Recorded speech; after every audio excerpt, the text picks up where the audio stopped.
I'm in the 12th year of treatment for stage 4 metastatic breast cancer. I was not given a death date, I was given hope.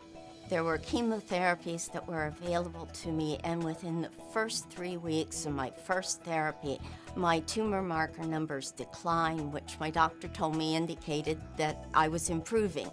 And I was delighted with that. I was improving, there was hope for the future. But I realized that I had to live 2 lives. One life that was parallel to the other.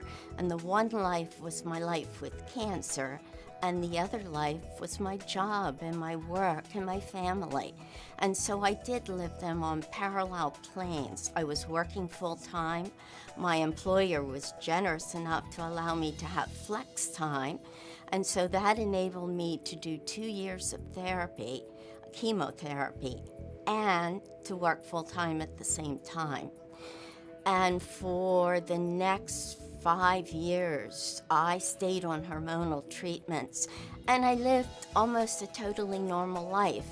In the summer of 2010, I developed multiple lesions in my liver, although small, and I think there were 3 of them.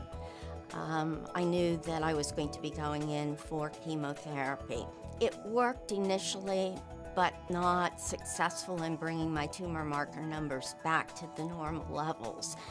So they then placed me on Gemzar, and my body crashed on Gemzar. I went to a regional cancer center, and they decided to place me on tamoxifen.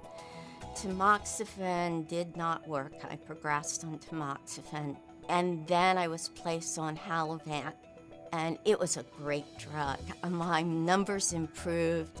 I was not in the normal range, but very close, so I was pleased with that. But once again, my white blood count began to be reduced. My red blood count went down. My platelets were extremely low.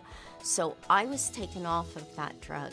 I had the option then of going on with chemotherapy or looking at more targeted drugs, and I wanted more targeted therapy.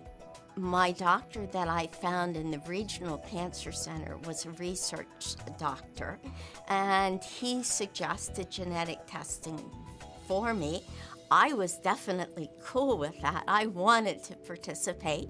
Genetic testing empowered me. It was wonderful. It gave me the tools that I needed.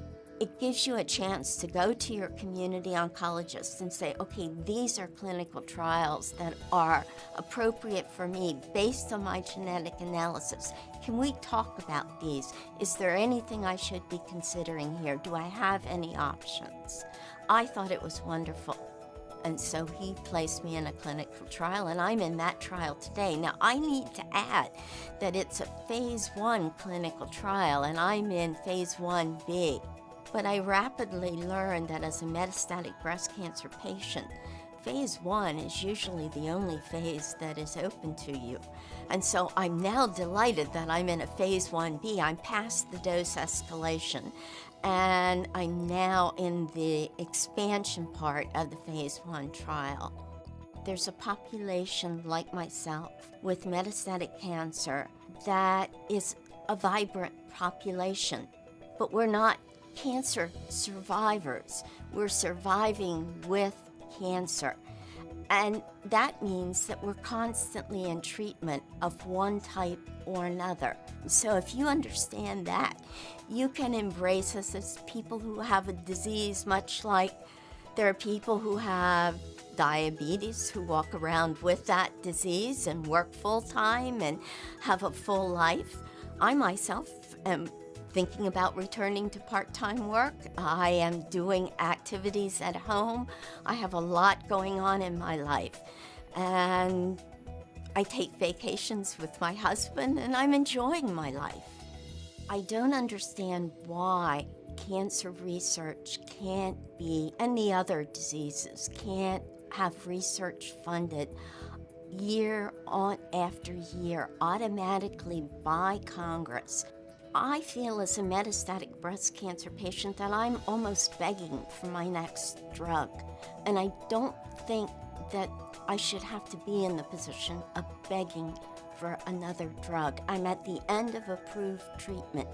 The only options I have are drugs that are in research now and coming into research. I need to live long enough to continue to have drugs. And by not funding cancer research, I need to live longer in order to do that, and I'm afraid that I won't. I want those drugs to be available. I pay taxes, I can work, I'm a productive human being, and I don't want to have to beg $4.